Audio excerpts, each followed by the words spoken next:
Salut Internet, je suis à Papayacta, dans les montagnes équatoriennes entre le Rio Napo et Quito. Donc je me trouve à 3300 mètres d'altitude. Je suis monté assez vite du fleuve à ici en 200 km. Donc pourquoi je reste ici? Parce que je suis bloqué à cause de mes fichiers vidéo, car en voulant télécharger la semaine, c'était quoi, le week-end du 7 janvier à peu près, je devais envoyer la vidéo concernant la première partie du Brésil. Ça a mis un temps pas possible et j'ai tout perdu. Enfin bref, je vous explique après. Là je me trouve en montagne. Bon, il fait un peu moche, il doit faire 10 degrés et ouais, ça change, je suis passé de 30 à 10 degrés. Et je me trouve dans cette ville magnifique où ils ont des eaux thermales qui sortent à 50 degrés. Et maintenant, je vais vous expliquer tout ce qui m'est arrivé sans dévoiler mes vidéos. Je vais tenter de faire ça bien. Alors, on se retrouve dans l'hôtel. À tout de suite.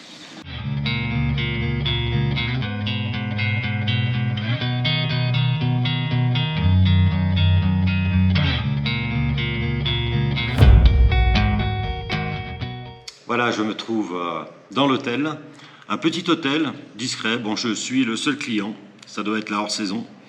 Et il fait un peu frais, ils n'ont pas mis le chauffage encore. Mais je suis ici pour essayer de récupérer mes fichiers. Pourquoi? Parce que après 3 jours de travail sur la prochaine vidéo qui s'appelle Brésil, numéro 1, j'ai envoyé tout ça sur YouTube. Et ça a mis beaucoup de temps. Et j'ai remarqué que mon disque dur externe de 4 Tera commençait à chauffer. Et tout d'un coup, le téléchargement s'est arrêté sur YouTube. Donc j'ai relancé la machine et en voulant relancer, en voulant exporter le film, et dans mon disque extérieur, il n'y avait plus rien. J'avais 240 gigas, je crois.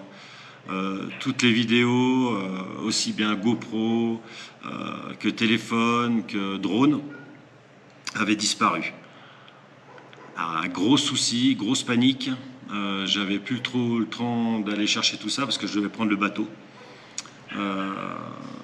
Et là, j'ai décidé de rester ici jusqu'à ce que je trouve une solution avec ces vidéos.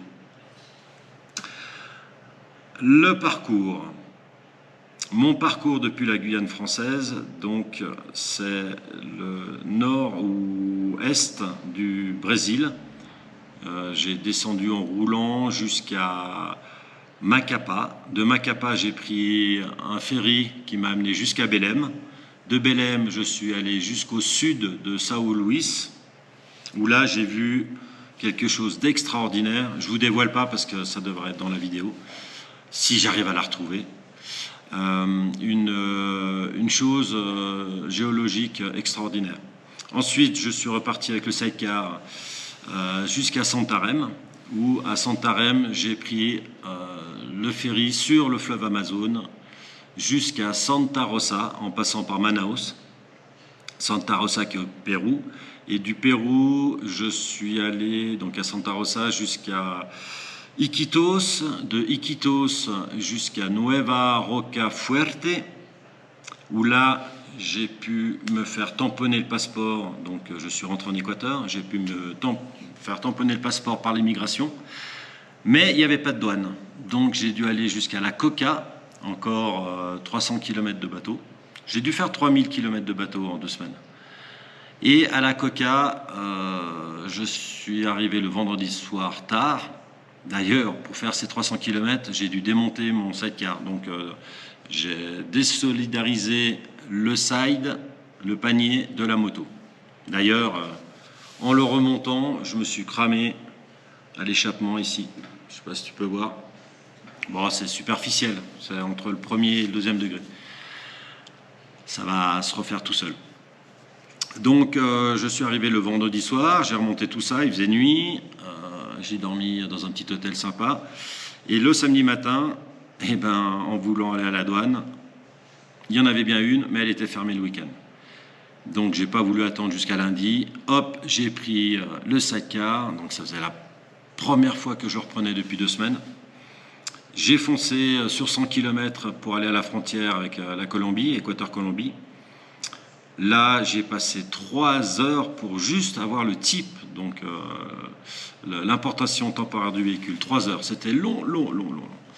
Et après, j'ai attaqué la montagne en direction d'Iquitos. Mais comme j'avais perdu 3 heures, j'ai pas pu rejoindre Iquitos car en pleine montagne, il commençait à faire nuit.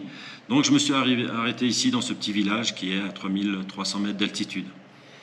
Et j'ai passé toute la journée d'hier à essayer de récupérer mes fichiers. J'en ai récupéré 80%. Alors je les ai récupérés, mais ils ne sont pas en bon état. Donc je travaillerai dessus si Wondershare, donc Wondershare, ils ont une application pour récupérer les fichiers et puis les réparer. J'ai réussi à récupérer le film, mais il est illisible. Le film donc qui devait sortir le 7 janvier à peu près, entre le 5 et le 7 janvier. Donc j'ai pris contact avec les aides que propose Wondershare. Je les ai eus par mail. Ils m'ont demandé d'envoyer les fichiers corrompus. Ça a pris du temps. Là, j'ai tout envoyé et j'espère qu'eux vont trouver une solution. Je croise les doigts parce que sinon, je vais devoir tout refaire. Mais j'ai perdu pas mal de vidéos, 240 gigas, quoi, c'est énorme. Donc, je croise les doigts. Je leur ai envoyé tout ça, je vais les laisser travailler. Demain, je quitte ce petit village de montagne qui ressemble beaucoup à un village de nos montagnes. Il y a beaucoup de paysans qui travaillent avec des chèvres, des vaches pour avoir du lait. Ils ont des boys à lait, ça me fait marrer, ça me fait penser à chez moi quand j'étais gamin. Et donc je rejoins Quito, et de Quito, là je vous dis pas, ce sera une surprise. Je commencerai à vous dévoiler tout ça sur Facebook. Donc vous pouvez me joindre sur Facebook, YouTube et Instagram avec le même nom, Roby3Wheels. Ça se marque là-haut. Regarde. Voilà, j'ai fait une petite vidéo parce que ça fait 2 semaines qu'il n'y en a pas. Normalement, j'en fais une par semaine. Donc, je vous prie encore de m'excuser pour ces désagréments, mais je suis le premier embêté car c'est du boulot les vidéos. Hein. On ne croirait pas. Hein. Mais je conduis beaucoup par jour, entre 8 et 10 heures. Je m'autorise 2 jours par semaine pour faire mon montage, pour une vidéo entre 20 et 30 minutes. Et je ne veux pas faire plus, parce que j'ai pas envie que mon voyage se transforme en monteur de vidéos. Et quand tout va bien, je mets entre 1 et 2 jours pour monter la vidéo et l'envoyer. Et puis quand tout va mal, comme maintenant, c'est plus de 3 jours. Donc ça me fait un peu transpirer, mais quand la vidéo est sortie, je suis content. C'est du boulot, mais c'est joli, puis apparemment, vous y prenez du plaisir. Donc, on va continuer. Je vous embrasse, et puis, allez, on croise les doigts, finger cross, pour retrouver cette vidéo et la réparer. Ciao!